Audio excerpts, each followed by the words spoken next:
let's say goal one of the film career has been reached. Okay, so it's a list, right? You've ticked it off.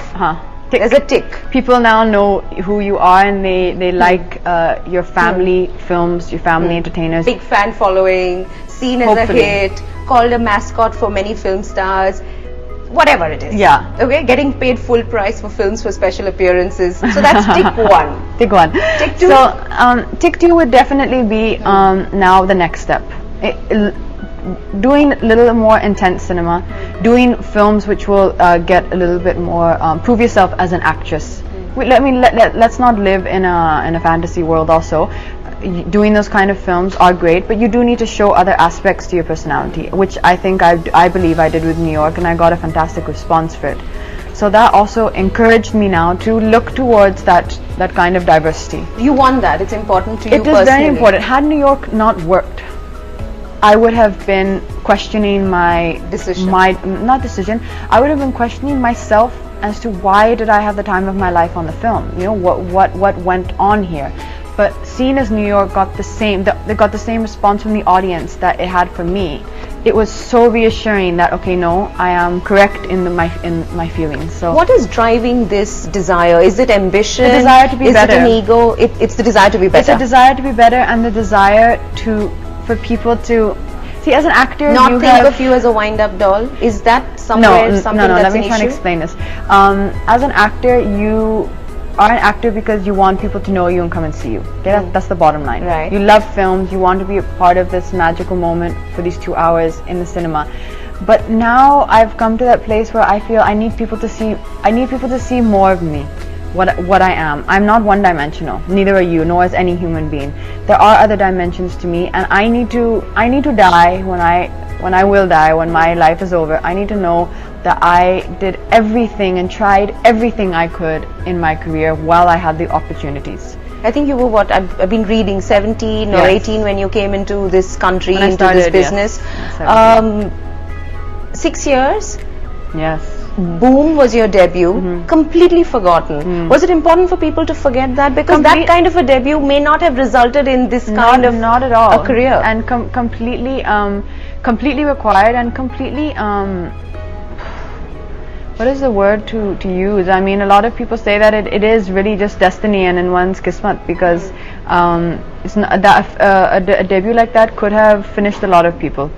And for the audience and for the industry and for the media to just kindly put that behind as something which was tried and did not work positively for anyone in the film, whether it was Amaji, myself, and everyone involved, as one of the maybe something to learn from in life, and to kind of just put that and close that as a chapter. I think that was very gracious of people. You know? Who would you credit most in the past 6 years for helping you negotiate this extremely tricky business, a country you're not familiar with, people you're not familiar with, and an industry that can be tougher than any other workplace? You know, see, you can credit one too many people. I can go give you a list of names, and I can tell you why each person is on that list and what they've done for me. Okay, name 3 people what they've done for you, because you know you are sounding so sorted out, Katrina.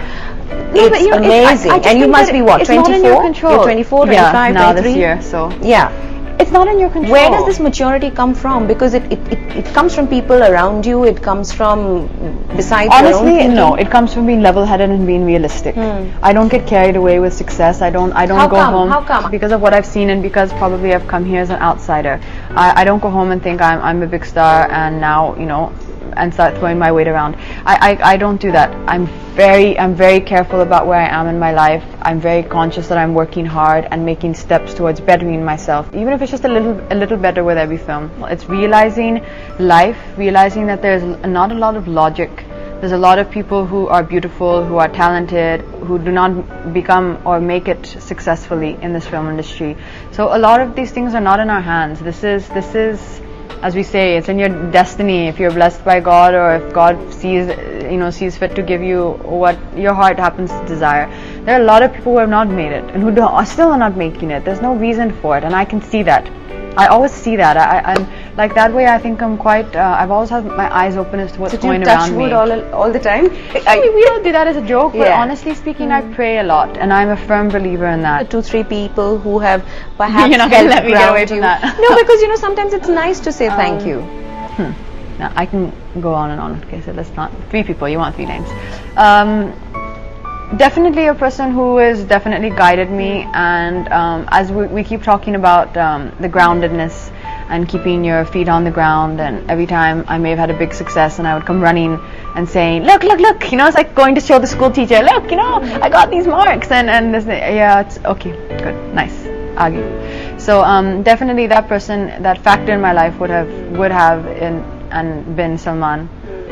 He's somebody who always he's actually, for himself he has different rules, but for me he's always been like that, very level-headed. But he has been like that. For the way he talks, that's maybe different, but with me he has been like that. And even though he's not advised me and do this film, not do that film, those choices just kind of came naturally as a progress. Some he has, but not all.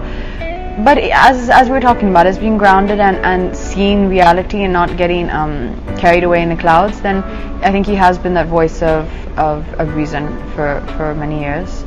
And Reshma Shetty, who runs a company called Matrix Entertainment, who manages my work. She is probably a person who knows every single little detail of my life, including the ones that shouldn't, that you don't want to know. And been there in the middle of the night when you're having your devastating times, and I've had my times of roaming down the streets crying, and walking down that St. Joseph's Road or whatever it's called there, St. Peter Dias Road, sorry, so I've had those times, and she's always the door I go knocking on. I think that's what you're saying. The people I surround myself with, or I am surrounded with in my life, they don't react much to the success, but they're very consistent in the bad times.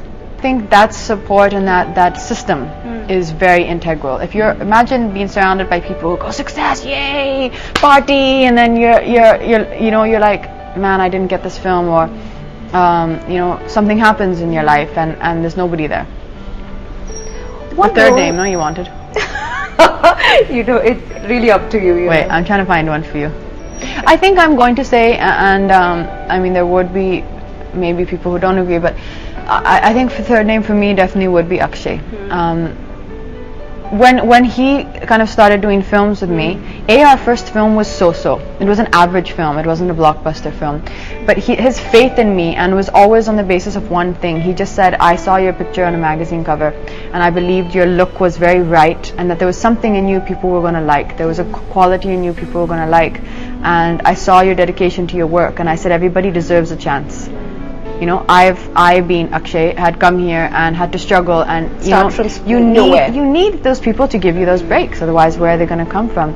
And he was really supportive to do a film after Humko Deewana like Namaste London, which was completely a heroine-centric dominated film, and was the turning point in your career. It definitely was, for sure. And he did a film like that with me when I was really in that stage in the industry where I didn't have much support. And that the equation I share with him, a lot of it has been talked about, but if I was to describe the equation I share with him, it's very similar to that of the other people I mentioned. It's one of complete respect. There's trust. There is a feeling, there's a certain sense of calmness when I see him. It's like when I see him, there's a certain sense of it's comfort, it's respect. I have a lot of respect for what he's done and the way he's been there. And besides that, maybe it would have been different had it not also been for his wife, Twinkle. She's a person who is very, very sorted, is completely that bored in his life, and has been really supportive of me, and really, really nice in a lot of ways. Some people, they could just ignore you or just not give you any importance, but she's really been really sweet and really gracious about our working equation together, and really, really been nice and warm with me.